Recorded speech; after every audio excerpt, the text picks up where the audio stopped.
So the Hoka Clifton 9 might just be my favorite Clifton yet. This thing is really nice. It honestly reminds me a lot of the Hoka Clifton 3, which was my favorite Clifton out of all the previous 8 generations.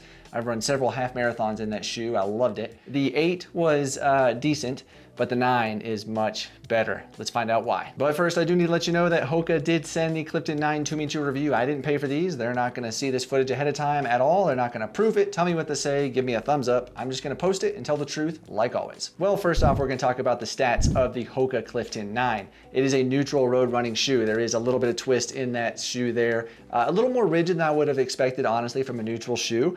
But Hoka does say it is designed to provide the support you want, but nothing that you don't. As for the stack height of the Clifton 9, it's actually increased by 3 millimeters this year over the Hoka Clifton 8, giving us 32 millimeters in the rear and 27 millimeters in the front for that same 5 millimeter drop that we've all come to expect and love out of the Clifton line. The weight of the Clifton 9 is a little interesting, let's just say that. Hoka claims it is lighter weight than the Hoka Clifton 8. However, my scale does tell a different story. My men's size 11 weighed in at 10 ounces or 283 grams. Really, that's not a bad weight at all. However, the Hoka Clifton 8 men's size 11 weighed in at 9.7 ounces, so mine was actually just a little bit lighter. I don't know, but I will say that the Clifton 9 does feel light underfoot, largely in part to this nice midsole, which we'll talk about in just a minute. As for the fit of the Clifton 9, it is true to size, just like all the other Hokas for me. Whatever my normal size is fits just fine. I will also mention that they are made from vegan and recycled materials. Hey, real quick before we move on, why don't you scroll down if you're learning something about this video, click that thumbs up button and give it a like. It does help out a lot. It honestly, I know people say that on YouTube all the time, but I want you to know it really does help out a lot, and I would appreciate it. So the upper of the Clifton 9 is a stripped back engineered knit material. It is a little bit different than the Clifton 8. It feels like it breathes a little bit better on the foot, and it doesn't feel as snug as the Clifton. So the Clifton 8, to me at least, it felt very tight in the foot. And it's not like I had the laces too tight, it felt tight. I don't know how else to explain it. The Clifton 9, the fit is great, the upper is awesome, and you can get a really good lockdown, which we'll get into all that in a minute. It just doesn't feel as overall tight and snug of the foot, but yet still provides a great lockdown. I really enjoy this upper. Speaking of that breathability though, I did do the Trail Sage tissue test on the Clifton 9, put that hair dryer on low, and as you can see, it went up a little bit. You know, the tissue went up just a little bit. When I switched it onto high, however, it went up a fair amount. Again, not blowing in the wind like crazy. This is obviously not the most breathable shoe, but it's also not the worst. It's pretty decent. But so far in Colorado, running in the temperatures from 15 degrees up to 55, it's felt fine. I've not had a hot or a cold foot. It seems to breathe pretty well, but also maintain that temperature in the cold weather. As for the toe box of the Clifton 9, it actually does feel a little bit wider than the Clifton 8. When my feet are inside of this, I can actually move them around just a little bit. I have an average size foot. I don't have a wide foot, but it does feel a little bit wider than the Clifton 8 did in the toe box. And moving up the shoe to like this medial arch area here, that was another area on the Clifton 8 that was a little more snug and you could feel that arch a little bit more. It's not so much the case in the Clifton 9, it's felt fine. It's maybe ever so slightly wider throughout the shoe versus the Clifton 8. So if your foot has a little more volume to it, I do think this would probably fit okay. However, they also do sell this in a wide, so you might need to look at that also. The tongue here on the Clifton 9 does feel to be just a little bit less padded than the tongue on the Clifton 8 right over here. This one was quite thick and dense. This still has a really great amount of padding. Don't get me wrong, it does the job. It has plenty of padding in it. It's gonna protect your foot from those laces. I have had no issues at all. And I should mention too that the tongue is gusseted on the medial side only. It's not on the lateral side like the Clifton 8 was gusseted on both sides.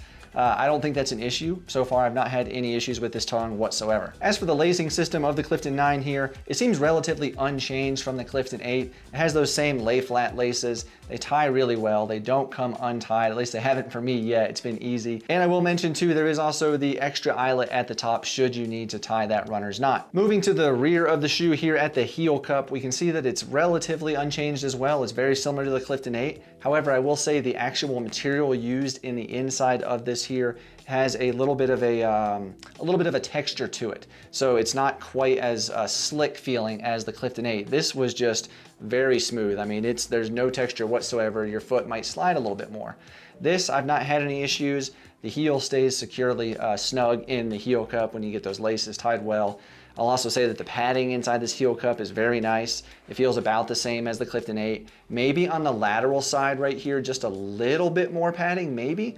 But that's getting pretty nitpicky. It's probably pretty close to the same. And as far as the heel counter here, it's pretty darn stout on this Achilles flare here in the back. Oh, by the way, I've had no issues with this rubbing the Achilles at all. It's actually been quite comfortable, but this is quite stout. Combine that with the nice tongue, the lacing system, the padding, you just get, or at least I've gotten a really good secure lockdown. So the midsole of the Clifton 9 is pretty awesome. I gotta say, I really have enjoyed this a lot. Like I said at the beginning, it does remind me a lot of the Clifton 3. That one just felt really plush and still had a little bit of response to it. I ran, I think, 3 half marathons in the Clifton 3. I mean, granted, I wasn't running a lot at the time, but they did perfectly fine. I think this shoe is gonna live up to that, and it's gonna be fine for those half marathon distance races if you want to. It feels pretty responsive. It's still a compression molded EVA foam, but it is a newer compound. It's a little bit more bouncy. Let's just say that has a little bit more snap to it. And there's 3 more millimeters of it, like we mentioned earlier, talking about that stack height.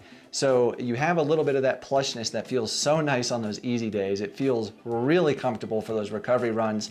But if you want to do speed work in this shoe, you can certainly, you can do it. I mean, it's not going to be the fastest shoe, but it's definitely capable of doing it. I have done some fartleks in this shoe. I've done some 1 mile like threshold testing on the treadmill in this. And I was really honestly quite surprised at the snap that came out of the shoe, the response there. So I was pleasantly surprised. Combine that midsole foam with that early stage meta rocker in this shoe that really helps it go from heel to toe in the transition through your gait cycle. It feels really good. What else can I say? The ride feels awesome. I really do like this a lot. Yeah. So if you're looking for one shoe maybe to do those easy days in and also maybe occasionally do a little bit of speed work, this could be it. Pushing on the midsole here, it's pretty soft, honestly. Let's just do a quick little comparison. Oh wow, that's actually quite softer than the Clifton 8 here. This is taking a lot more force. That's interesting. It feels, wow, that is a lot softer. Man, it feels good. Honestly, I think the durability of this midsole too is probably gonna be what you usually get out of a Clifton. It is a newer compound of that CMEVA foam, but I would still think probably 350, 400 tops before it starts to feel a little flat. As for the outsole of the Hoka Clifton 9, it is Hoka's Durabrasion rubber. It's a little bit different this year just as far as the design of the placement of that rubber. You can see their zonal pods here are just shaped a little bit differently, and there's actually less of that compression molded EVA exposed on the outsole here. So I think that's just gonna increase the durability and the traction of this Hoka Clifton 9. I think realistically, looking at the durability of the Clifton 9 as a whole, I think you're probably gonna have that midsole flatten out before you have this rubber, kind of wear on you. However, I have in the past with some of the older generations of the Cliftons had some wear on the outside of the heel. It's weird, I kind of wear on the outside, but then also on the front left toe off if it's like a right shoe. It's kind of weird. And as far as the grip goes of the Clifton 9, it's been really good, honestly. I've had no issues on dry pavement, like greenway type trails, the paved stuff. It's been fine. I've even taken these on some gravel and like dirt roads and had no issues when they were dry. Now, if it was wet, that got a little slippery. These aren't, trail shoes, and I would definitely not advise taking these in the snow. I did that. I took them out in a little bit of snow and some slush, and there was some slipping and sliding a little bit, so definitely not meant for that. As for the price of the Hoka Clifton 9, it comes in at $145 US. Yes, that is more than the Clifton 8 sold for. However, it's also a year later, maybe a little bit more, and we have seen what inflation has done to all the markets out there right now, so really that's kind of understandable. Well, the bottom line of the Hoka Clifton 9 is I really think this is a workhorse, kind of do-it-all type shoe. Sure, there's gonna be faster shoes out there for those speed work days, but this shoe can do that. I really think you could go run a half marathon in this shoe. Honestly, you could probably run a marathon in it and your feet would thank you. They would be comfortable and not be screaming fatigued at the end. So it's certainly a possibility. But if you're someone looking for a shoe that would be great for those easy recovery runs with the occasional amount of speed work in there, I think the Clifton 9 is gonna be a perfect combination for you. And maybe you're trying to build a shoe rotation around that Clifton 9, this being that easy day shoe, and you want something a little bit faster. I think the HOKA Rincon 3 would pair very nicely with it, just like the HOKA Mach 5 would be a good, half marathon shoe as well. Or maybe you want to go into that plated world. Well, then the HOKA Rocket X or the upcoming Rocket X2 is really nice. So you can't go wrong with either of those either. But now I want to know what you think of the Clifton 9. Drop it down below in the comments. Let us know, have you tried it? What's your experience been like with the ride, the outsole, all of it? What do you think? Let everyone know. I'm sure they would be very appreciative to hear your comments. And thank you all for checking this out. I do appreciate you. Don't forget to scroll down and give it a thumbs up as well. That does help out a lot. And thank you to Hoka for sending the Clifton 9. If you want to take a look at one of those carbon fiber plated shoes, the HOKA Rocket X, video on your screen right here. It's actually on sale right now as of the filming of this video. Fantastic shoe. And then on this side of the screen, I'll put a playlist of other Hoka shoes as well to check out. Thank you all so much. I appreciate you, and I'll see you on the next one.